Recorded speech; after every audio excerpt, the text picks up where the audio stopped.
que van tomando forma en este contexto como de construcción medieval, que tiene además hay factores políticos, territoriales también determinados. Hablábamos del caso, por ejemplo, de los monasterios, que tenían esta figura, ¿no es cierto?, geopolítica y religiosa, donde las comunidades de algún modo se eh, podían recibir la protección de esta estructura monacal, y por otro lado, eh, eh, los conventos, los monasterios, podían también eh, recibir, ¿no es cierto?, de parte de los pueblos que habitaban paso a paso en estos territorios, y recibir los beneficios de la agricultura que en algunas campesinas desarrollaron. Entonces, en esa relación recíproca que había entre monasterios y comunidades, se daban, ¿no es cierto?, estos factores que vinculaban, por un lado, también los aspectos de los centros financieros importantes, que eran los aspectos de la distribución del Estado. En ese ámbito surge los trovadores, que serían tipos de personajes que nacen dentro del contexto del mundo monacal, diríamos que fue de los conventos, y que al mismo buscan tratar de llevar, ¿no es cierto?, la palabra de Dios, que es la palabra religiosa, a este otro contexto campesino, ¿no es cierto?, rural, eh, diríamos incluso semipagano o pagano efectivamente, pues no cercano a la fe, sino que con otro tipo de tradiciones, y esta figura, ¿no es cierto?, de salir de ese espacio cerrado, ¿no es cierto?, privado incluso, va configurando eh, una estructura espacial eh, que de algún modo se vuelve, diría que de algún modo es semejante o tiene como indicios de lo que va aconteciendo también dentro del espacio de la iglesia. Esto me pasa en el ámbito de los monasterios. Estos salen del evangelio y van recorriendo el territorio. También tiene que ver con la transhumancia que se da en Europa, que esto no podríamos decir casi también es natural en la configuración de los pueblos medievales que habitan el centro o norte de Europa, principalmente en el norte principal. Pueblitos como en el norte de España, Valdemorí, que es una serie de pueblos que están separados por 4 o 5 distancias, cada uno con su pequeña iglesia, románica, y estos pueblos que están casi a la vista del pueblo vecino, de algún modo competían por las actividades que se desarrollaban entre ellos, y algunas de ellas las hacían de manera conjunta, a través directamente a través de la construcción. Entonces la construcción costaba bastante, costaba irse, no sé, de una iglesia le llevaba a otro lugar. Una de las cosas interesantes que aparece en esa configuración tenía que ver con eh, la capacidad que podía tener el pueblo de, eh, contener o de tener, digamos, las reliquias de santos y mártires que venían de las cruzadas. Un caso, de ejemplo, muy explícito es el caso de San Antonio de Padua. Tenemos una iglesia de San Antonio en el interior de la iglesia, que es muy grande, del siglo octavo y siglo XII, que fue construida, con esa época un periodo bastante largo. En el interior de la catedral, en la iglesia de San Antonio de Padua, están prácticamente, diría que no sé si el cuerpo entero, pero gran parte del cuerpo de San Antonio. Y están todas las partes, todas, está, por ejemplo, uno de los dedos del San Antonio, parte de la muñeca, la mandíbula, entonces están todas estas partes del cuerpo están metidas y colocadas en unos relicarios, que son unas piezas como de cristal que tienen todas doradas, adornadas con símbolos religiosos. Y en su interior están, desde los pies hasta la cabeza, hasta toda la parte del cuerpo. Está como declinado, no sé qué fue esto, una especie de altar que dicen en la parte de una pequeña capilla que está junto a la cruz. Bueno, una cosa interesante es que dicen algunos autores, dice que lo que significaba tener un material físico, no solamente contribuía a la cuestión al fervor religioso que lo debe decir el más que lo constante, sino que también había cuestiones políticas y económicas que eran súper determinantes. Porque el hecho de que un pueblo tuviese la religión del santo significaba que en las procesiones, los actos santos que se podían dar en este pueblo iba a ser visitado eh, mediante una gran cantidad de potenciales fieles que querían venir, pudieran venir a ver a los santos. Entonces hay una especie como de turismo religioso que ya se va instalando en esas poblaciones, en esas comunidades. Un ejemplo, por ejemplo, un ejemplo sería interesante también de mirar, es el caso de las rutas o las procesiones a Santiago de Compostela. Entonces, si ustedes miran el mapa de la ruta de Santiago, no es una ruta, es una red de rutas que llevan, no sé, a los pies, entonces, yo claro, no empieza a hacer esta ruta que la hacen a pie, en bicicleta, es uno, diríamos, las rutas turísticas más interesantes del norte de España, ¿no? No sé si las ves, ¿no? Pero la quieren hacer, ¿no? Entonces, yo creo que, no sé si todo español la quiere hacer, pero por lo menos todo el País Vasco, yo creo que todo, no sé.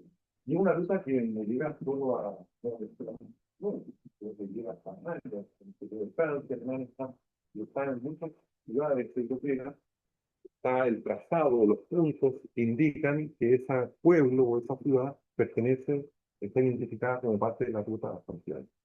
Y hay toda una estructura de la ruta, no es una cosa, no es que sea que por aquí pase, sino que en la ruta, si tú tienes, por ejemplo, te otorgan un certificado que es parte de la ruta, esto te permite alojar en albergues, no sé si gratis, pero al menos por lo menos con una rebaja en el precio de, del viaje. ¿No? Un profesor de la escuela hizo la ruta hace unos 5 años en la escuela media, que es profesor de la escuela de diseño, y la hizo en bicicleta. Y anduvo 3.000 kilómetros en bicicleta recorriendo la ruta de Santiago de Compostela y terminó, pero la hizo otra vez. Partió en Santiago de Compostela y llegó a Alemania, a Colonia, una ciudad de- Entonces, ustedes ven el mapa, busquen, por favor, busquen en el mapa, ven estar las rutas de Santiago de Compostela y es una red, está haciendo una red de ríos, ¿no? Que van llegando a ciudad. Muy, muy interesante. Ahora, yo lo que pongo en el imaginario, lo que trato de poner en el imaginario nuestro, es como tratar de entender que la idea, ¿no es cierto?, de lo teatral como esencia de la representación, eh, en este caso se vuelve también un componente del territorio. Y las ciudades, si bien las podemos mirar desde una perspectiva muy funcional, también las podemos mirar desde otra, que en el fondo las ciudades no aparecen solamente por necesidades funcionales, sino que también por cuestiones que pueden tener este carácter que tiene que ver con la celebración, con los espacios de encuentro. Y yo me atrevería a decir que realmente habitamos el mundo no por una cuestión funcional. O sea, los funcionales son los medios, las herramientas que me permiten realizar acciones que tienen que ver con estas dimensiones que son absolutamente sociales y culturales. Uno de los autores que quizá, por lo menos, pone más de manifiesto esta idea de la vida como cultura es Lewis Mumford, que es un arquitecto, historiador de la arquitectura, y que habla justamente de que tenemos que entender la cultura, la cultura de una mirada más cultural que funcional o estructural, digamos. ¿No? Bueno, vale, avanza rápido con esto porque estamos en el capítulo 3. Voy al 3. Sí, vamos, avanza, pero avanza para mirar si hay algo en detalle. Hablamos de los tipos de escenografías, respecto de la Catedral de Mallorca, con toda la estructura mecánica. No sé si pudieron ver algunos videos en YouTube de fiestas, celebraciones de Navidades que ya se desarrollan. Por ejemplo, una es la fiesta, ¿no es cierto?, que se llama ¿tiene cómo se llama el nombre? El escénico del, Como pixeleado. bueno, es como Da, el develamiento de la cruz. Double de Cruz. De la cruz. También está la fiesta del Elche, que está en Cataluña, que es una fiesta que es muy interesante porque es una fiesta donde la iglesia de Elche se utiliza no solamente de manera horizontal, sino también de manera vertical. Ahí la presencia de la cúpula del edificio es muy importante porque desde la linterna de la cúpula, bajan, cuando se desarrolla la fiesta, bajan en un canastillo, estamos hablando con 50 metros de altura, aproximadamente, desde un canastillo bajan en una especie de cesto, así como de plataforma, bajan a unos niños de 8 o 10 años que cantan, que van cantando, estamos hablando de gente, bajar, permitir a tu hijo que a un escogido, un hermano, que baje por 50 metros colgado de un canastillo. Los niños van cantando la anunciación de la Virgen, los cantos religiosos, y hay otros personajes que van tocando guitarra y van. Entonces, el espacio de la iglesia tiene una configuración por un lado horizontal, porque es la configuración de la nave, pero también una configuración vertical. Es muy interesante lo que pasa ahí, y es una fiesta que fue reconstruida no hace mucho tiempo, y que tiene que para entender cómo se estructuraban y se configuraban este tipo de representaciones. Quizás en la Edad Media las configuraciones escénicas más importantes son, por un lado, los grandes litúrgicos, que es un tipo de representación que nace en el contexto de la iglesia, y por otro lado, los misterios. ¿Ya? En el caso yo diría que el Día de Cruces es una suerte de drama litúrgico, ¿no es cierto? Que tiene varias estaciones, nace en el interior de la iglesia, pero sale de la iglesia, recorre la ciudad o un pueblo. Cada estación es escenificada, ¿no es cierto?, a través de un pequeño púlpito escenario donde es esperado el Cristo. Las estaciones están relacionadas con el púlpito del escenario. Por lo tanto, la figura teatral no sé, el esquema, la estructura teatral estaría determinada por esa condición lineal de la procesión. Además, la fragmentación de las escenas, que también es muy importante, y por otro lado, la relación con el público, que en este caso, los espectadores van acompañando la procesión. En el sentido es una especie como de teatro dinámico. No es un teatro tan estático como lo que podríamos haber estado viendo en el teatro griego o en el teatro romano, que tiene un carácter mucho más absoluto y convergente al espacio escénico. En este caso, la dimensión de recorrer y acompañar es muy, muy importante. Y por lo tanto, claro, y haciendo como una conclusión de la Edad Media, quizás lo relevante en este tiempo es justamente la invención de construir constructos de ciudad, en que la ciudad se toma más forma. Las calles van tomando más importancia dentro del espacio público, como espacio público a través de la procesión. El espacio público se vuelve extraordinario en el momento de la celebración y por lo tanto todos los acontecimientos más relevantes de la ciudad pasan en este tipo de espacios. Y así diríamos que eso va siendo acompañado directamente también por la construcción espacial de este espacio. Alguien hablaba la semana pasada del caso de la Catedral de Girona, en el norte de España, y justamente tenemos la iglesia de la catedral, el pórtico de la iglesia, el atrio de la iglesia y la escalera de la iglesia como elementos que son parte de las celebraciones que se desarrollan en estos espacios. Es decir, que todo el exterior de la iglesia se transforma en un gran teatro. Y eso es bien interesante porque de algún modo ya el espacio público empieza a tener también un carácter de arquitectónico urbano, pero también simbólico, ¿no? Sí. Aquí vemos el caso, por ejemplo, de la Plaza de Siena, que pusimos el ejemplo otro día, ¿no es cierto? La Plaza de Siena es la plaza del Ayuntamiento de Siena, es la plaza de la alcaldía, es el espacio más importante de la plaza, y sin embargo es una explanada que está levemente inclinada, donde en el fondo, en la parte de acá, ¿dónde te las veis? En las fotos. En las fotos. Entonces, eh, eh, ahí,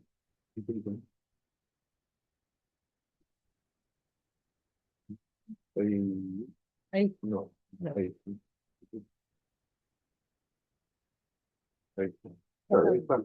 Este es el edificio de ayuntamiento, o de la alcaldía, digamos, acá. Toda la plaza tiene una pequeña inclinación. Todos los ladrillos de la plaza, también hay un diseño eh, hidráulico del espacio, porque los ladrillos que conforman el pavimento de la plaza están dispuestos de una manera para que todas las aguas que vienen de la parte superior puedan trasladarse a través del pavimento, llegar aquí a una especie de tanque donde se deposita el agua y después el agua pasa por debajo del edificio. Eh, Pasa por debajo del edificio y va, sigue por la quebrada que está al frente de este edificio, sigue por esa quebrada y llega a otra explanada que está en la parte baja de la ciudad, donde hay una fuente de agua y está el mercado. Esto es bien interesante, porque ustedes que estuvieron la semana pasada aquí en el cementerio, que lo pudimos conocer, todo el diseño del cementerio de Ciudad Abierta fue calculado a partir de un proceso también hidráulico. O sea, el diseño hidráulico es parte del diseño arquitectónico. Y eso se ve claramente en el proyecto de la Plaza de Siena. Es bien interesante porque es un espacio que tiene grandes funcionalidades, ¿no? Por un lado, se resuelve un problema hídrico, por otro lado, es un espacio cívico, y por otro lado, también, al mismo tiempo, un espacio celebratorio. Eso, para que entiendan ahí, yo diría que por eso la Edad Media a mí me parece tan interesante, y tan importante en esta concepción de cómo se construye la ciudad, cómo se va construyendo en el tiempo. Otro ejemplo que pusimos es el caso de Ouro Preto en Brasil, que es un caso posterior, ¿no es cierto? La ciudad de Ouro Preto se empieza a construir a partir del 1500, después de Cristo, y sin embargo es una iglesia que va tomando forma a partir del diseño de las iglesias que se van asentando los promotores de la ciudad. Y si uno ve, ¿no es cierto?, las calles, cómo van llegando directamente al atrio de la iglesia, en el fondo uno podría inmediatamente vislumbrar que esas calles originalmente eran las huellas de las procesiones que llegaban a la iglesia. Entonces, lo procesional también es un modo de diseñar la ciudad, eso también lo quiero poner como acción. En Valparaíso también se da lo mismo, de otra manera. Yo he descubierto algunas casados profesionales que han dado en algún proyecto, realista, que tiene también un diseño profesional de algunas calles por donde hoy día todavía se desarrolla la procesión. O la fiesta de San Pedro, que parten de la iglesia de la matriz y terminan en el mar. Entonces, y bajan por algunos cerros de la ciudad, baja toda la procesión, llegan al puerto de la ciudad, toman las embarcaciones y después hacen una navegación por la bahía de Valparaíso, ¿no? Todo esto va a pasar a una ciudad. Ustedes van a ver algún modo. Por último, que pongan acento a este capítulo, porque de algún modo lo van a poder presenciar en las piezas que vienen ahora. ¿Bien? Bueno, hay nomás, vamos a ir. Eh,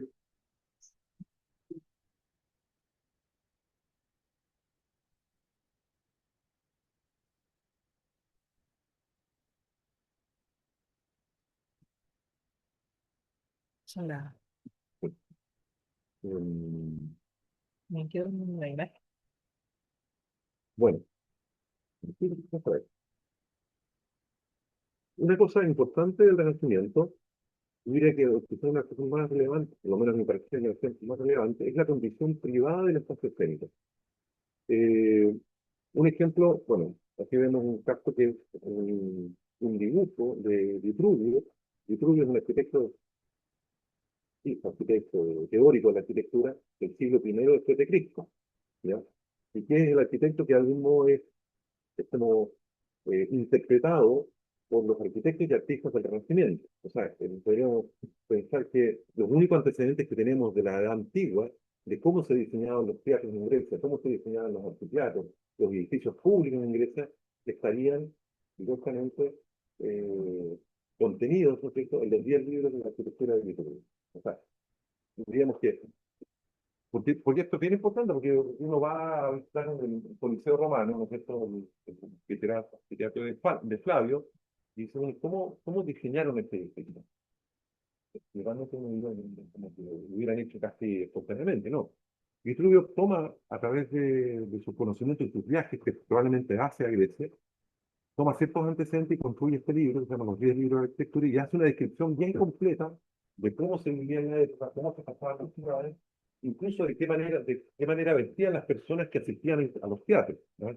Y qué tipo de humedad había en los espacios, o qué era necesario considerar al momento de diseñar un edificio, ¿ya? Hace una descripción que en el capítulo, no me acuerdo en cuál capítulo, en el libro 10, claro, me parece claro, en el libro, hace una descripción de dónde tenía que estar emplazado este edificio para que no se sintieran los malos olores de los ríos o de los humedales que estaban contiguos al espacio. Había que separarlos. Había una descripción bastante exhaustiva y muy perceptiva de lo necesario para poder construir. ¿Ya?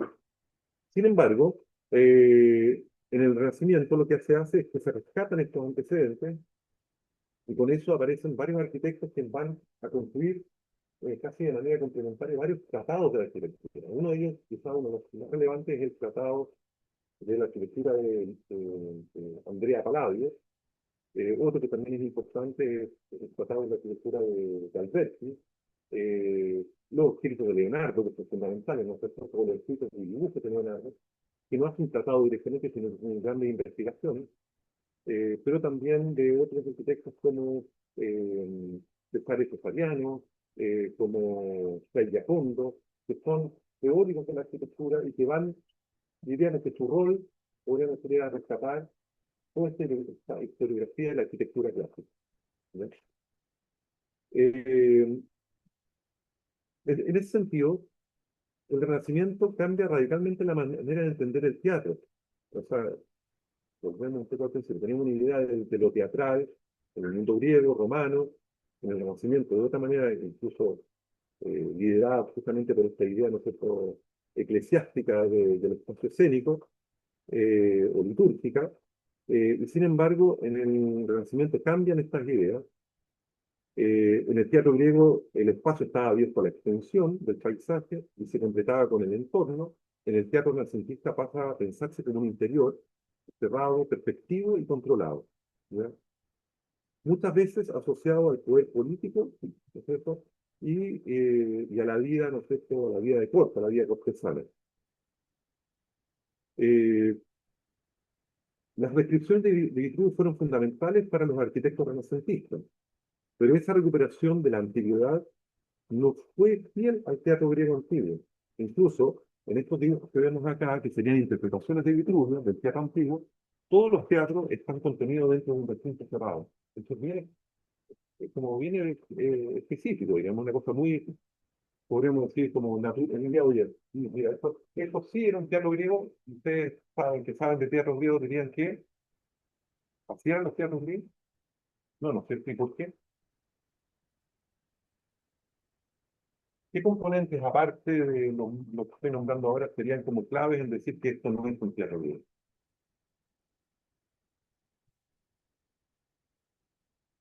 Bueno, no hay paisaje, ¿no es cierto?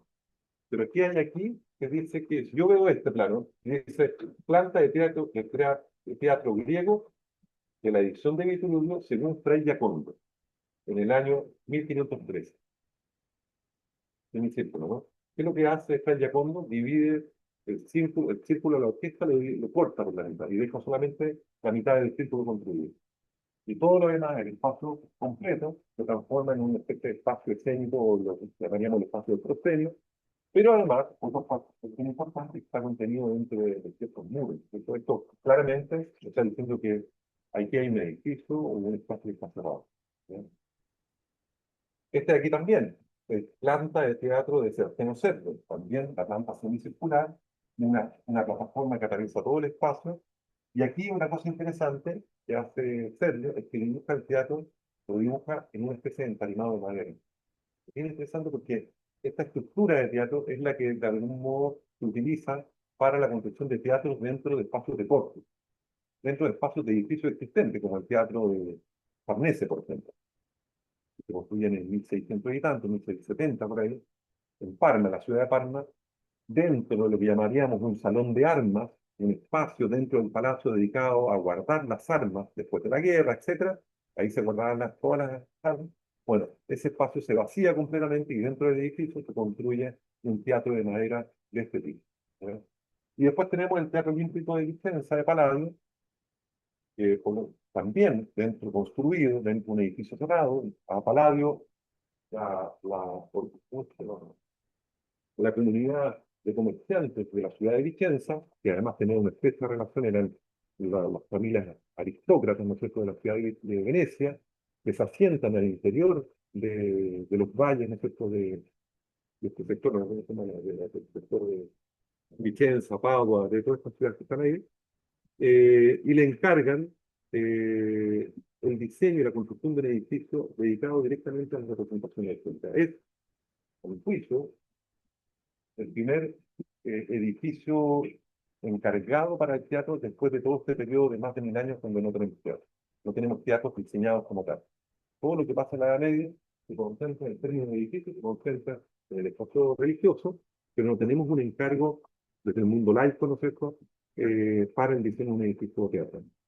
Y es a Palladio que le encargan en el edificio, se lo empieza a construir.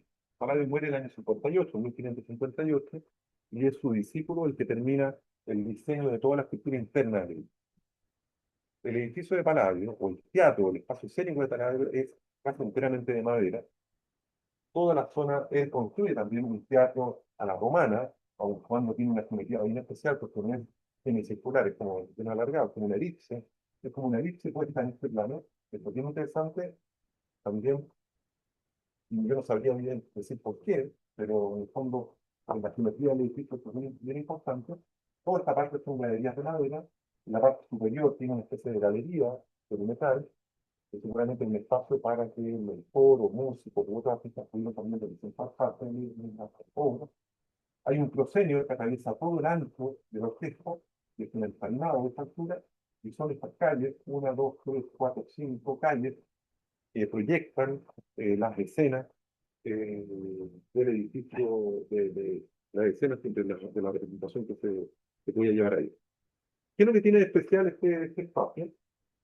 Es que, y el problema que tiene es que estas calles estaban decoradas con una infraestructura, que era una infraestructura, eh, podríamos decir, urbana, era la representación de una ciudad dentro del espacio. ¿Ya? Pero la profundidad que había entre el actor que actuaba en esta escena con la profundidad del espacio ni superaba los 8 metros de distancia. Es decir, que de aquí hasta ese fondo de allá había que colocar una calle con toda la representación, ¿no es cierto?, de los edificios de la calle. ¿Qué es lo que hace Camossi? Construye lo que se entiende como un trampoleil o trampantojo, una especie de estructura geométrica diseñada a partir de los principios de la perspectiva para hacer una suerte como de ciudad geométricamente falsa, geométricamente falsa. Es decir, construye una ciudad y eh, para el espectador podía servir como fondo de escena de ciudad, pero que para el actor no servía para el uso como espacio escénico. Es decir, la estructura de la ciudad en la primera parte, en la boca escena, podía tener este tamaño, pero en la parte inferior o posterior, el cáliz, podía tener este tamaño. El actor que entraba por el espacio tenía problemas con el cáliz. Entonces, ¿qué es lo que pasó o lo que dicen los críticos? Digamos que el fondo de escena, que era esta ciudad, siempre fue usado como fondo de escena, pero prácticamente no era ocupado. O sea, se ocupaba la primera parte del edificio, pero de ahí para atrás no se ocupaba ese espacio. ¿Ya? Eh, Quizás una de las cosas que me parece más interesantes del mundo del espacio escénico en el Renacimiento es justamente el invento de esta especie como de estructura geométrica que se llamaba el campo ley o el campo antojo, como se dice en español. ¿Ya? Entonces tenemos un primer arquetipo, digamos, de lo que sería la representación en teatro, y que además es usado no solamente por la gente encargada del mundo de las escenografías, del espacio escénico, sino también por la arquitectura. Y quizás en este contexto, la perspectiva como instrumento geométrico es la que ayuda no solamente a pensar estos espacios como escenográficamente falsos, diríamos, o arquitectónicamente falsos, sino que también era usado para diseñar, por ejemplo, el ábside de una iglesia o incluso el altar de la iglesia, ¿no? O sea, todo el fondo de escena del altar de una iglesia que podría ser un espacio real y absoluto para una liturgia. O directamente también para diseñar la arquitectura de un edificio, ¿no? Entonces la perspectiva como herramienta geométrica se utiliza no solamente en el campo de la arquitectura, en el campo de la escenografía, sino que también además incluso en el campo de la pintura. Un ejemplo muy claro en el mundo de la pintura estaría, por ejemplo, la pintura de Masaccio, que es la Santísima Trinidad, que es un cuadro donde se ve el Cristo, ¿no es cierto?, en la cruz, con dos santos que lo acompañan, y él dentro de una suerte como de ábside pequeño, que de bóveda pequeña, y toda la bóveda que se entrega. Ahí la perspectiva como instrumento geométrico está utilizada para dar el efecto de profundidad que esa pintura, que ese fresco que se colocaba, ¿no es cierto?, en alguna de las paredes de la iglesia, pudiera dar la sensación de realidad sin ser, ¿no es cierto?, una, una realidad. Hay una calle en Madrid, ¿no es cierto? ¿Tú has estado en Madrid? No, no estamos, no estamos en Madrid. Yo creo que me siento buscando español. No, estamos en Madrid, tampoco. Hay una calle que se llama la calle de la Cruz. Sí, es un cruce de calle, son calles peatonales. Y en un edificio, hay un texto por lo que dicen, es de Calderón de la Barca, que habla, dice, acá, esta calle, es un teatro. Hubo este teatro alguna vez en la calle, y más una especie como de una metáfora entre la idea de la calle como teatro o el teatro como calle, ¿no? Eh, eso, y claro, y antiguamente yo estoy empezando a averiguar, y ahí existía en la ciudad de Madrid un pequeño edificio, un tipo de teatro que se llamaba Los Corrales de Comedia, que eran teatros que se construían en pasajes, con pequeñas, claro, pequeños pasajes donde vivían personas y que se habilitaban estos espacios para construir pequeñas salas de teatro para la comunidad. ¿Ya? Entonces, bueno, eh, esta idea, ¿no es cierto?, o esta interpretación del espacio escénico, más bien consolidó la idea de un teatro inscrito en un perímetro arquitectónico sólido y autónomo. Esto se observa muy bien en las plantas y dibujos del capítulo, no sé si aquí lo que se ven, donde el teatro parece como un edificio cerrado, no como, casi como una pieza urbana.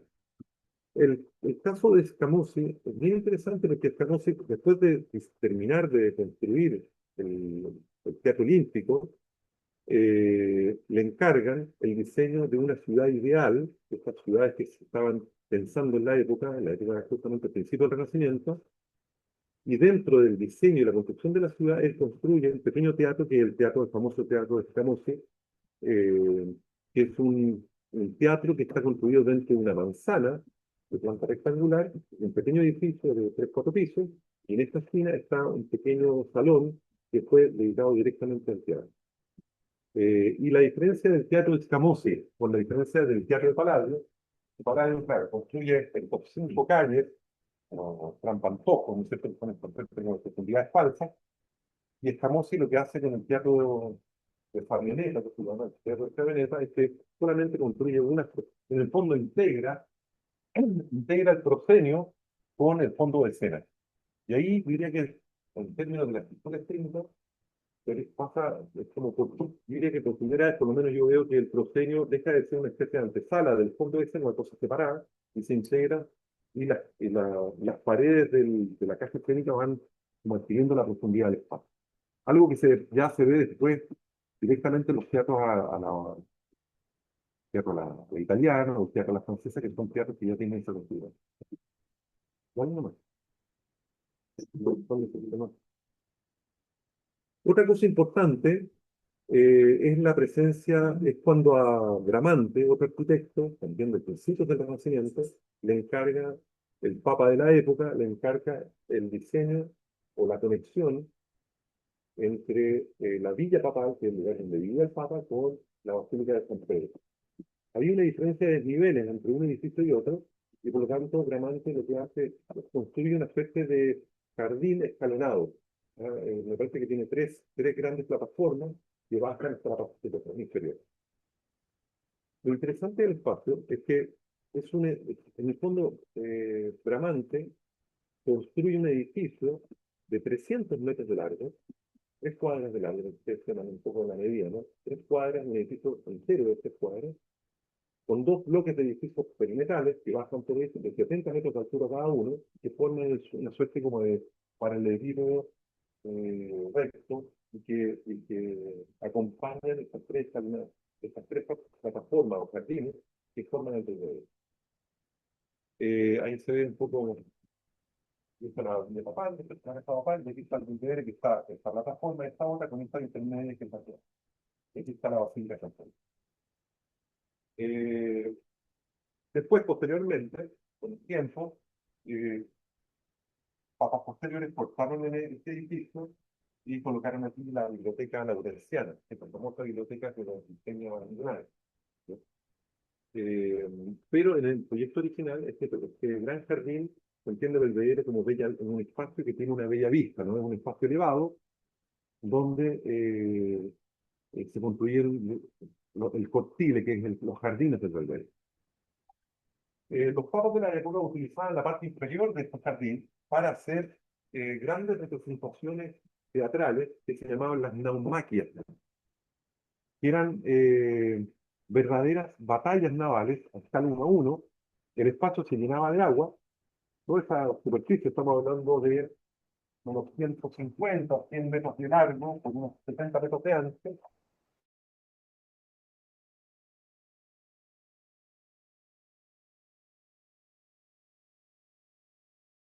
batallas navales que se hacían en el Perú.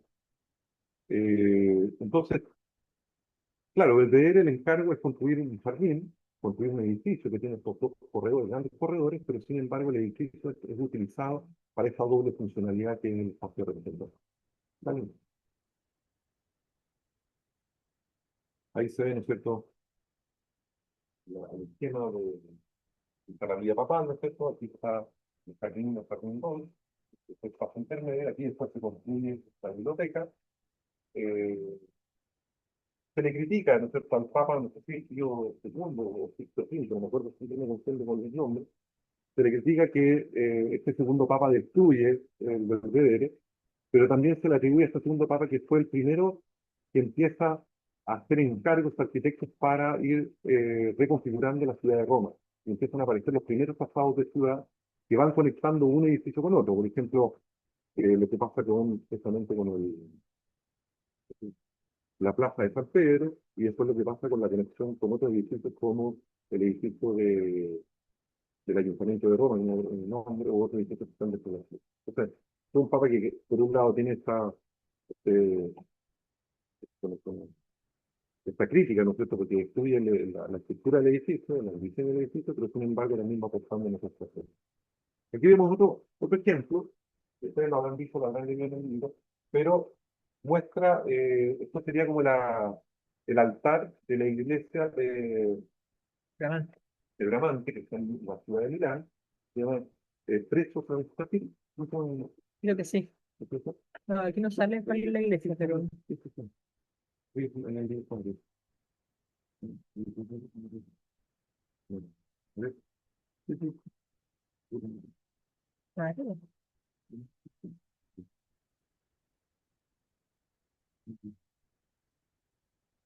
No,